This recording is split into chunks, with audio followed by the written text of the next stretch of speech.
trong giờ phun sờ đây ạ món nó của làm tay chân đầu hết chứ nào.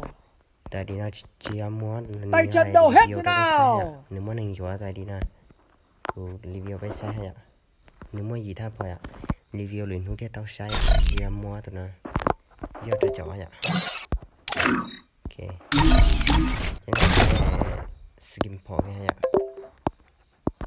skin point mà info ek ạ k ạ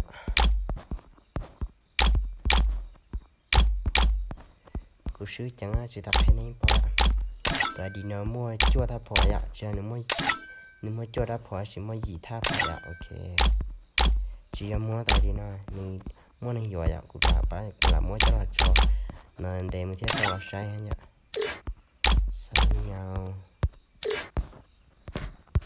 xong quăng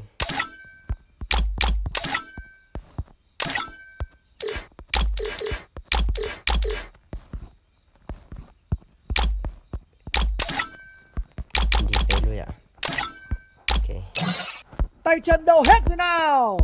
mua nói ạ cái thiết đầu sai ạ mình sẽ con gì ạ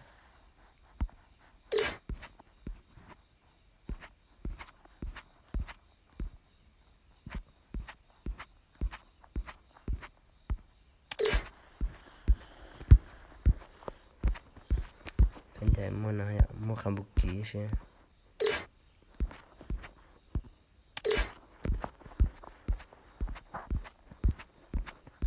thay thế tao sai hay tại đi nữa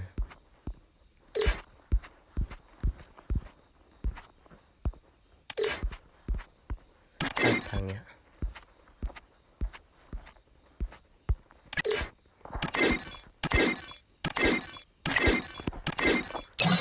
ok mua nói ạ tay chân đầu hết chứ nào. mua này cho cái sai tay chân đầu hết chứ nào.